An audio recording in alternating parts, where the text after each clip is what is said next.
I think JJ, I think it could be a steal. It really could be a steal. Do we have him? Yeah, he's here. Well, it is great to have you on A's Cast Live. How are you? I'm doing great. Thanks for having me, guys. We were just talking about the trade and going through your journey actually to the Marlins last year, to the big leagues. But first off, are you down in Mesa, Arizona? Where are you right now? No, I'm still in Jupiter. I will be heading out tomorrow morning. I'll get in around 5 o'clock. When you heard about the trade and knowing that the A's are a team, which we always call the land of opportunity, when you go to the A's and you play well, you will play at the big league level. Everybody in baseball knows that. How excited were you to hear about you're getting traded? And I know it's tough because the Marlins took you number 4 overall. You felt like that was your home, but you know you're going to get every opportunity in Oakland. Oh, it's huge. I found out when I was in Nashville, and yeah, there's that little bit of bitterness, right off the bat. But as you let it sink in, and like you said, man, plenty of opportunity, and I'm really looking forward to making Oakland, a good spot to get things going, and I think it's going to be a good fit, a great fit. I think about your journey, and your journey is like no other, and there's a group of you guys that when you got drafted, and it's the same thing for these kids who signed out of high school to go play in college, that all of a sudden COVID robbed you of a year. You sign, you play in, 38 games, then all of a sudden your off season was all about your first year of pro ball. This is it. This is what you dreamt of. And next thing you know, that's stripped away from you and you hang out at the alternate site. Just when you talk about your journey, what was that like? Get ready for your first year of pro ball. Next thing you know, it basically was practicing at an alternate site.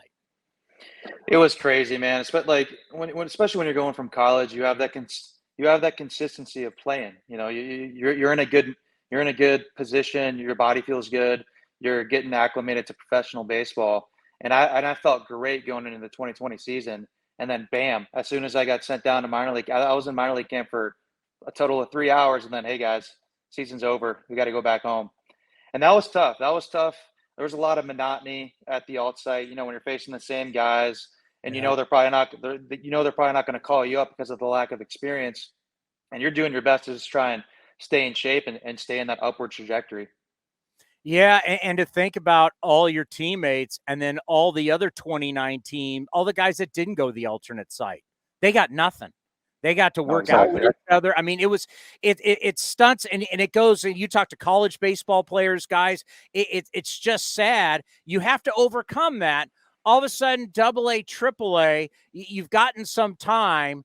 Where do you view yourself right now? The little time you've had in the minor leagues, the little time you've had in the big leagues, how do you view yourself going into this season? What are your expectations? The first thing is I want to win. I want to do my best to show up every day and go out there and put my best product out there on the field on a nightly basis. And 2 is just having that sense of urgency, man. I mean, I've had my feet wet in the big leagues. I have an idea. I know what I needed to improve on, and I'm just excited to dominate the little things. And again, have that sense of urgency to go out as a sprint. It's not a marathon anymore. It's going out and doing your best to make an impact right away. Yeah, I love that, because the cool thing about what you're doing this year, and when you're going to hit Mesa, Arizona, and you're hitting the ground running, you're not here to impress people. You're not here to validate the trade. You're here to earn a job. You're coming to spring training to earn a job. That has to make you excited. Absolutely. There's no other way you want it. Tell us, outfield wise, you can play all three outfield positions. What's your favorite? Yeah, I've played all 3. I played a lot of center field last year, both in AAA and in the big leagues. But I see myself as a natural right fielder. I played the most there in college. I feel the most comfortable there defensively. And if you just put me in a spot to where you earn that spot and you're on there on a daily basis, good things happen when you're in that spot day in and day out, rather than kind of moving over place to place. Obviously, I'm gonna do whatever. It doesn't really matter. But right field is definitely like my most comfortable spot, and center field and left field. A lot has talked about your approach, and you're taking that from Vandy. Just talk about patience is also, you got the pop, but you also got a lot of patience too. Patience is huge. Patience is hard to teach. If you know the zone, and which I feel like I have a good understanding of the zone. I draw walks. I know the A's are big on base. For me, the thing was I got to put more balls in play. I got to dominate the fastball. If I can take care of the heater, good things are going to happen on the off-speed pitches. And knowing the zone and being ready to attack heaters, you're just going to be in a good spot to adjust and put more balls in play and get on base. You're a great guy to ask this because here at the big league level, we have a lot of questions about the new rules because we didn't get to see it. You live some of it. So you're unique. You got to play with the new rules and then get to the big league level, and there weren't the new rules. What are your expectations, first of all, for yourself? No shifting now and the new rules, how will they help your game? With the no shift, I think it's going to be great for left-handed hitters. There's definitely going to be more opportunities to have a lot of those hard hit ground balls or line drives or right field become hits.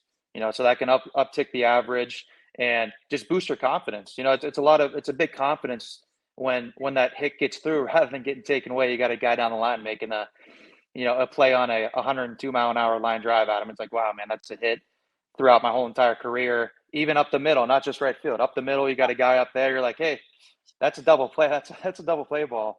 I think the shifts getting away the shifts also gonna allow defensive player to show off their athleticism.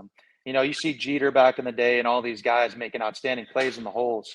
I think it's gonna showcase their athleticism and make baseball fun again, more fun to watch on that athletic side rather than just, oh, hey, he's gonna hit it to me here, be ready. If the pitcher executes his pitch. And what was the other part of that question? Sorry.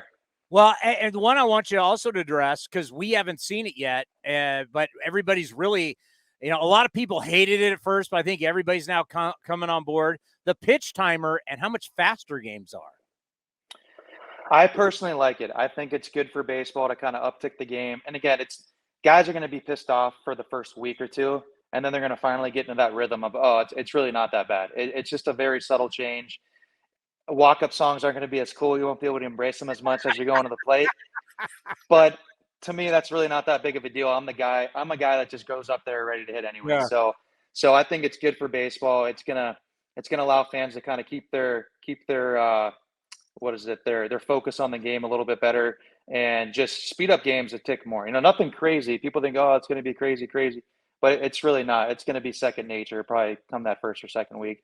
Well, we have Tony Kemp on the team, who's a Vandy guy, and we've learned a lot about Vanderbilt. Obviously, the nickname The Factory for a reason. It's a great program, been using technology at one point, Vanderbilt not only used more technology, but I would say they understood how to use the technology more than any big league team. It's pretty fascinating, the stuff that they do at the hospital. And I just talk about when you're coming from a program like that, how you were schooled, how you were developed, and everything you learned from this great university and this program. Vandy's awesome for a number of reasons. One is because all these companies want to have them test out their products, and Vandy's, top of the list to have that happen, both on the pitcher side and on the hitter side. And it grooms you into this being a disciplined hitter. Obviously you still have to have that talent and you have to have that competitiveness nature to be able to play there.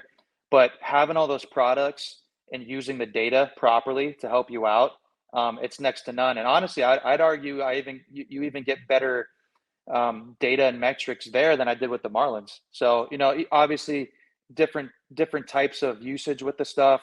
The Marlins have their way and, it's great too, but definitely more attention to detail, put it that way, when I was at Vandy with the metrics.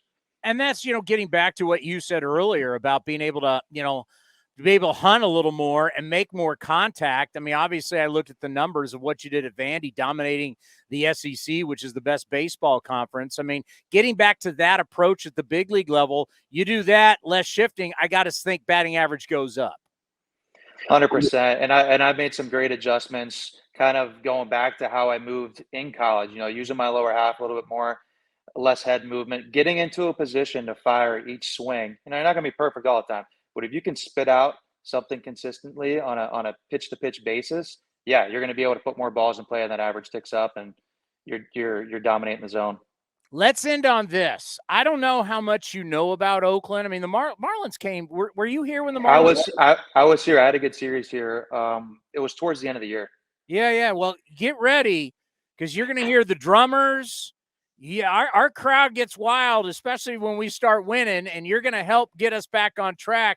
We start next thing you know, they'll be making posters of you, T-shirts of you. Our fans go nuts. Are you ready for some? You ready for more like of a college football atmosphere? Chris, I've been born ready for this, man. I'm really pumped up for this opportunity. I think it's going to be great, and I'm going to go balls to the wall every day to give everything I got to make this franchise, or to help this franchise, and put those fans in the stands, because I mean, you guys make a playoffs almost every 4 years, you know, and that in itself is a success. That's hard to do. That's not easy, and that speaks to volumes of the front office and doing their best to kind of put the best product on the field every night. Well, I got to tell you, we're loving this trade. We're loving having you. And I know A's fans are really digging it. We think you can be a really special player and really help us get back on track. So looking forward to seeing you. Mesa will be down there on the 21st. I know you're going to be heading there soon. Safe travels. Congratulations on the trade. It's going to be big for your career, and we'll see you in the Valley of the Sun. Thanks, Chris. I'm ready to get to work. Great stuff. J.J. Bleday, new outfielder for the Oakland A. If that doesn't pump you up, I don't know what does.